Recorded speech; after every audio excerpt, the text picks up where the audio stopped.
Hello. So today we're going to talk about combinations, and these are your 11.8 notes. So we're first going to look at when a combination of items occurs. It occurs when there is a distinct group or set of objects.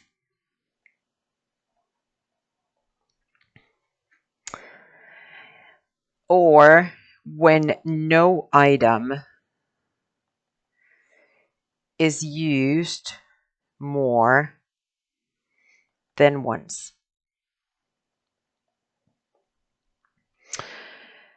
Or the order of arrangement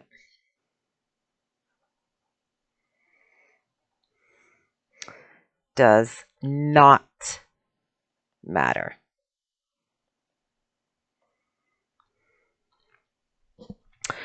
So we talked about permutations. So what is the difference between a combination and a permutation?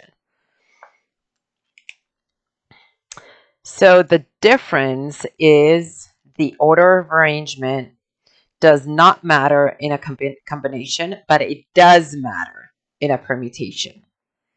So that is the difference. So the order of arrangement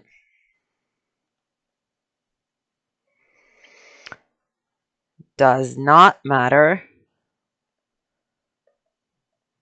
versus it does matter.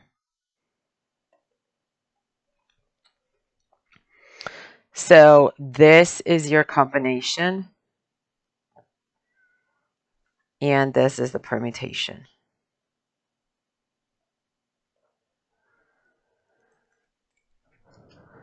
Okay, so in 2 through 5, determine whether each problem involves permutations or combinations. Justify your answer, do not solve.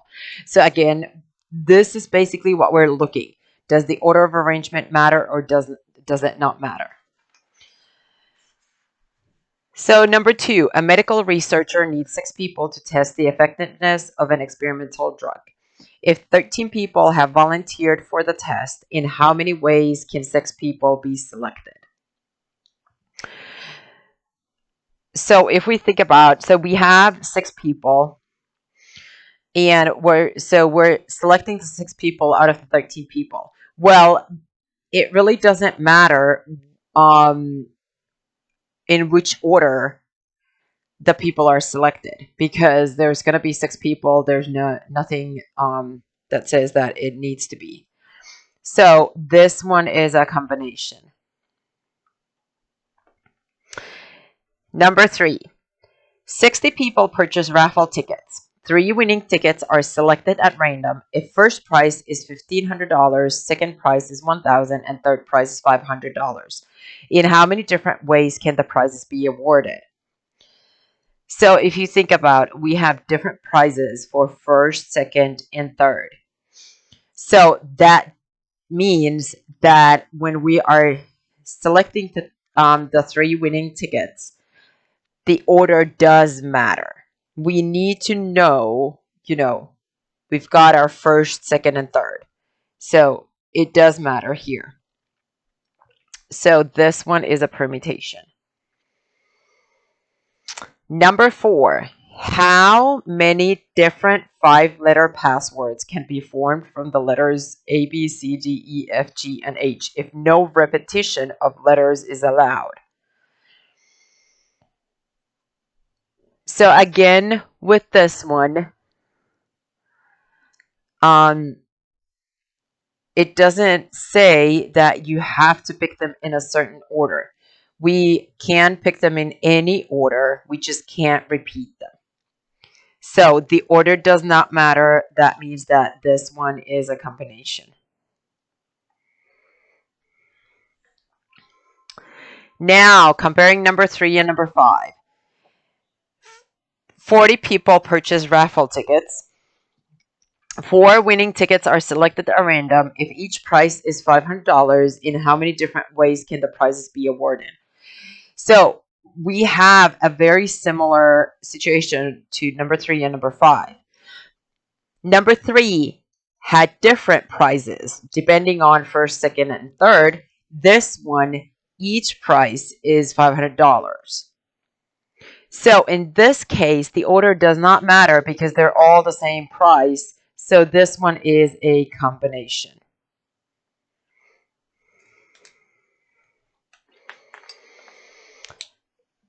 Okay, let's look at the formula for combinations. So combinations of n things taken r at a time. The number of possible combinations of r items are taken from n items. It is n factorial notation divided by n minus the r items, factorial notation of this subtraction, and then a factor multiplied by a factorial notation of the r items. So let's look at how we do these calculations. Again, the calculator does have this one where we have the factorial notation and the permutations as well. So let's go ahead and calculate. So now, yes, we have 2 ways of doing this. We can just take the calculator and do 5, and again, the same PRB. There's our combination, enter, and 5. That equals 1. Well, how did we get that 1? So n is 5 and r is 5. So we have 5 factorial notation divided by 5 minus 5 factorial notation times 5 factorial notation. So now 5 minus 5 is a 0. So this would become a 0 factorial notation and 5 factorial notation. Well, let's see. 0 factorial notation equals 1. So this here is 1. Well, these cancel each other out. We can do it, but so it's 1 divided by 1, which is 1. But again, you can get it straight on the calculator. I'm just showing how kind of you're putting in the numbers. Let's look at B.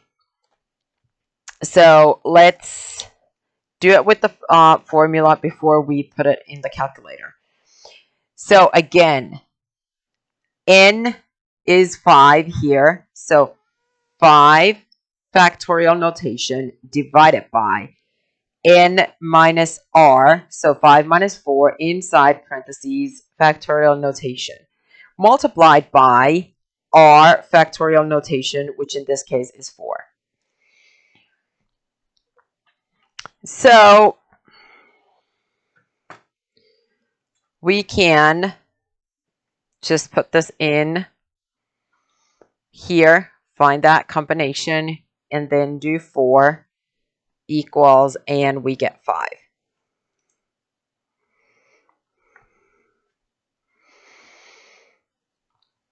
The way we get the 5 is if you look at these, this is of course 5 times 4 times 3 times 2 times 1.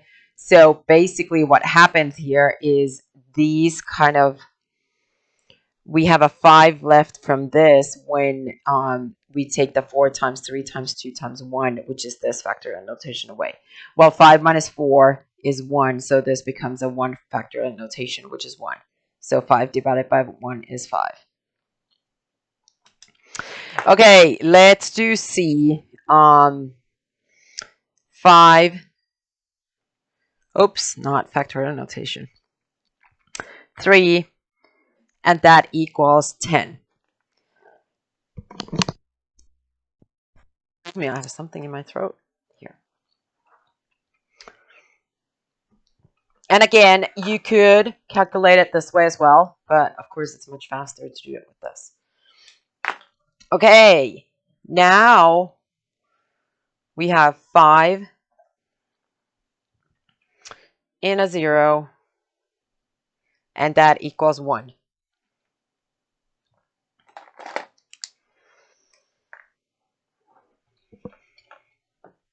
Let's look at next one. So 5, 1, and we get 5.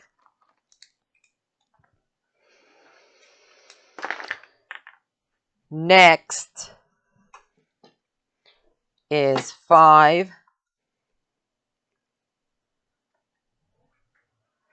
Our R is 2. And our answer is 10.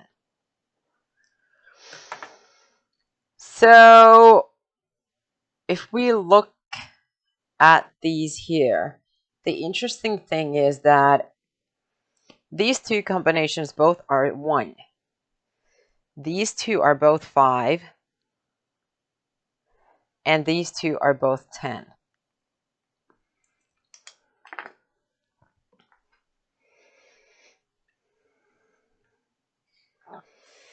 And that's what happens if we actually write this one out as a formula. If you look at the way it is, so 5 minus 1 factorial notation, and then 1 factorial notation.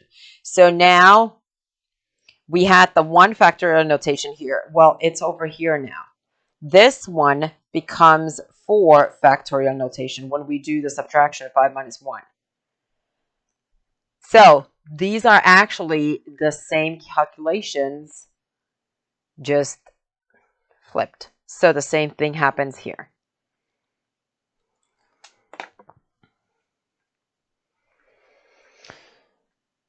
Okay, number 7. An election ballot asks voters to select 4 city commissioners from a group of 7 candidates. In how many ways can this be done? So now we need to kind of figure out what is our N and what is our R. So N is all the items that we have. And R is the combination that we're choosing. So 4 city commissioners from a group of 7. So our N is 7 and our R is 4. So it looks like this. And when we put it in the calculator, we get 35. So again, please pause and, try these on your own and then watch what I get after you've tried it on your own. Number 8, a 5-person committee is to be elected. A 5-person committee elected from an organization's membership of 12 people. In how many ways can this be done? And again, our N is 12 because that's all the people. And then we're taking 5 from it. So R is 5. So this is 792. So there are 792 ways you can elect 5 people from 12 people. Number 9, of 11 possible books, you plan to take 3 with you on vacation. How many different collections of 3 books can you take? So again, all the possible books is our N. The items that we're taking with us is our R. So the amount of combinations we have is 165. Number 10, there are 10 standbys who hope to get seats on a flight, but only 4 seats are available on the plane. How many different ways can 4 people be selected? So 10 standbys and 4 seats. So there are 210 different ways for them to select those people.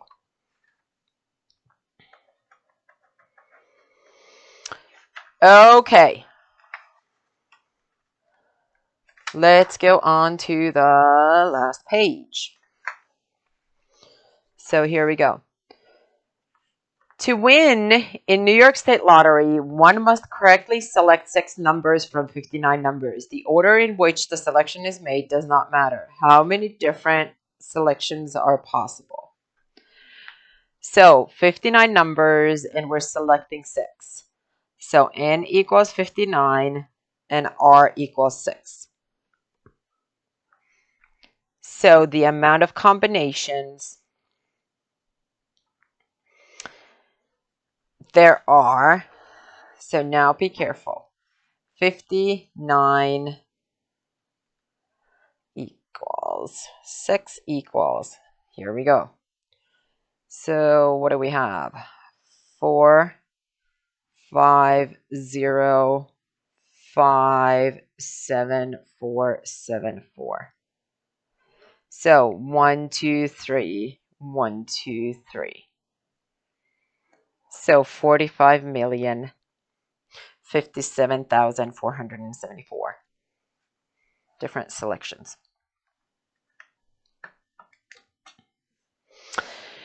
Okay, this next one. Notice that it says a side review. So if you have 3 desserts to choose from and 3 desserts and 5 main courses to choose from, how many meal combinations are there if you choose one of each? Remember how we did this? We would multiply these two. 3 times 5 equals 15. So 15 different meal combinations. So that was the fundamental counting principle.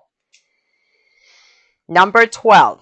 In how many ways can a committee of 4 men and 5 women be formed from a group of 7 men and 7 women?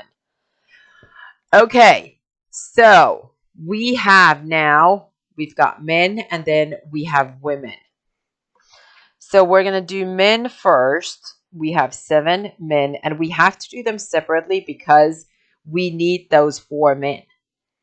If we just had 7 men and 7 women and we needed 9 altogether, we wouldn't have to. But since we have to take 4 men, we have to calculate the combination of that, which is 35.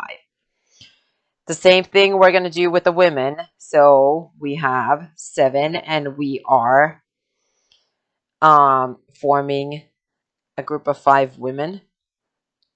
So this one is 21. Now, since we have now the different combinations available, what we're going to do with those two, so that in how many ways can this committee be formed, now we're going to multiply these two by each other. So 35 times 21, and that is 735.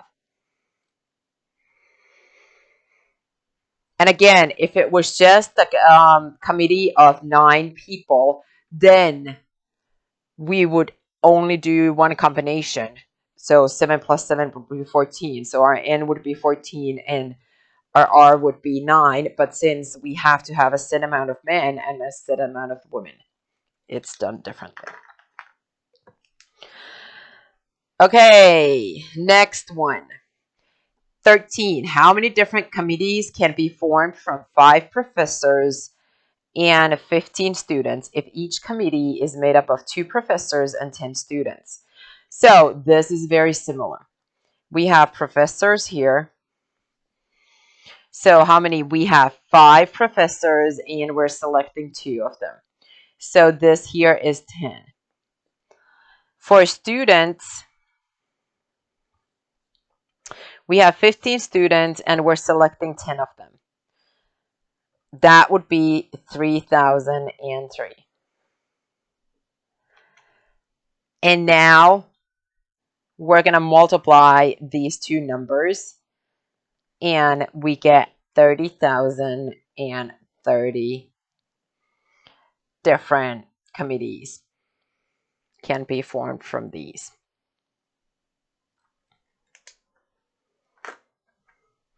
Number 14, a math exam consists of 10 multiple choice questions and 5 open-ended questions. If an examinee must answer 8 of the multiple choice and 3 of the open-ended problems, in how many ways can the questions and problems be chosen? So these are the multiple choice. So that would be, we have 10 of them and we choose 8. That is 45. Open-ended are, we have 5 and they choose 3. So that's 10. So in how many ways can the questions and problems be chosen? We multiply these by each other and we get 450 different ways. Okay, and as this is it for combinations, and as usual, please do not hesitate to ask if you have any questions. Bye.